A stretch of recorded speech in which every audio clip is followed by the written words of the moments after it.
Dear student, welcome to English grammar. देखिए student, हमने आपको वोवेल्स को सारा पढ़ा दिया है, वोवेल्स के बारे में पूरी जानकारी दे दी है।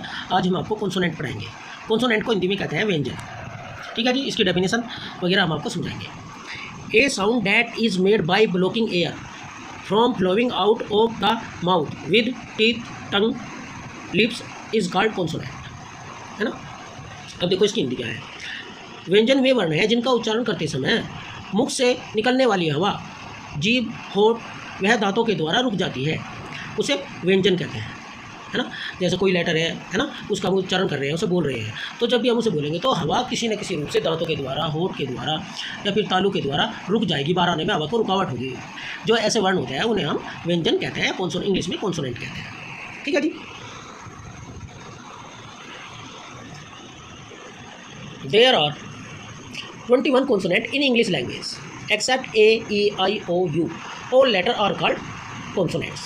यानी कि अंग्रेजी भाषा में 26 अक्षर होते हैं। 26 में से 21 यानी कि 21 जो होते हैं वे कॉन्सोनेंट होते हैं, इनके व्यंजन होते हैं। और बचे हुए जो 5 होते हैं A, E, I, O, U, ये सब वोवेल्स होते हैं, यानी कि स्वर होते हैं। ठीक है जी। All the components are spoken with the help of vowels. जितने भी हमारे कॉन्सोनेंट हैं, स्वर हैं, वे सभी, जितने भी व्यंजन हैं वे सभी स्वरों की सहायता से बोले जाते हैं। 5 स्वर ए, ई, आई, ओ, यू को छोड़कर से सभी 21 लेटर व्यंजन कहलाते हैं। है ना। सभी व्यंजन किसी न किसी स्वर की सहायता से बोले जाते हैं।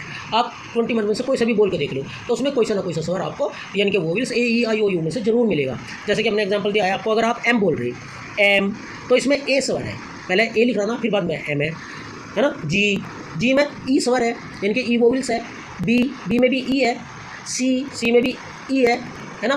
एफ में ए है ना। एच में भी ए है।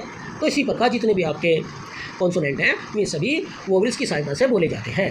Thank you for watching this video.